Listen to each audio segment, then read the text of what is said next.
when the devil took him to a high mountain. The devil told him that, look at the kingdoms of the world and the glory. All these things have been given to me, and I can give to anyone I will.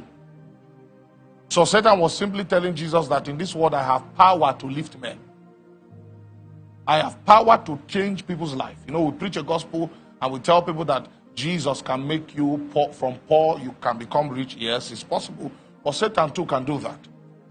Satan said that these things are equal. You see, when you see princes speaking in the Bible, this was Satan. Oh, one of the signs that you are a Christian is that you are going to be a kingdom man. Satan is also a kingdom spirit. Some pastors came to see me and I was giving a spiritual lecture. I said, if Satan appears to you now, what do you think he will teach you? He will teach you heavenly things because he also fell from heaven.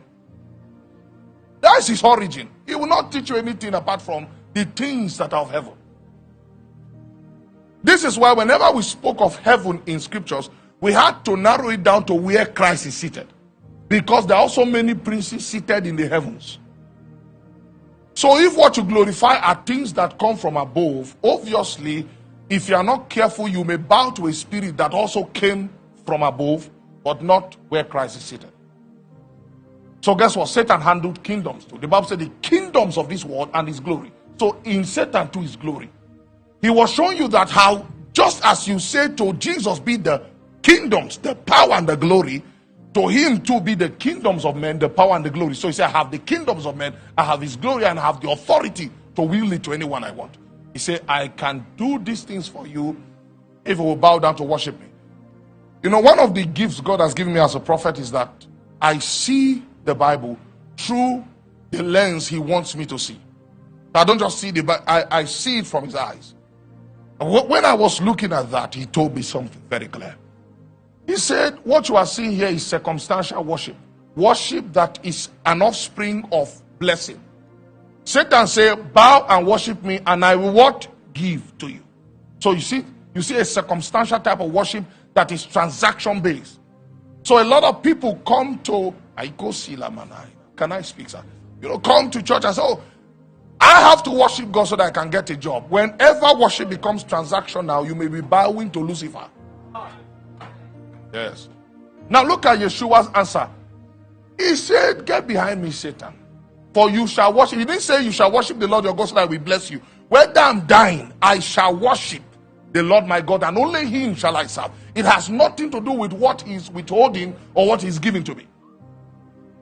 Yeshua never tied worship to anything in the circumstance. This is why you cannot be distracted by environment.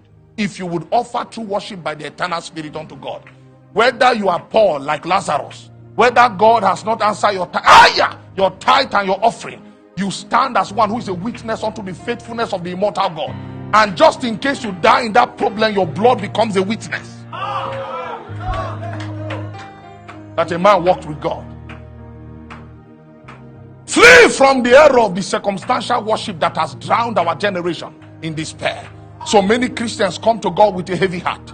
Why? Their transaction has not cleared. And they don't know that spiritual worship has nothing to do with what God can give me. What you see, there's a song back in those days I used to like. There's a part in that song I love. He goes to say, it's not a question of what you can do for me, but what can I do? Oh my God. Even as a young man, when I heard those songs, I would begin to cry. He says, it's not a question of what you can do. What can I do for you? But you see, if they have infected you with the show, if you give God 1 naira, he will give you 2 naira, and then you see transaction everywhere. So guess what? The average worshiper that doesn't have the blessings of men begins to feel God is not with him.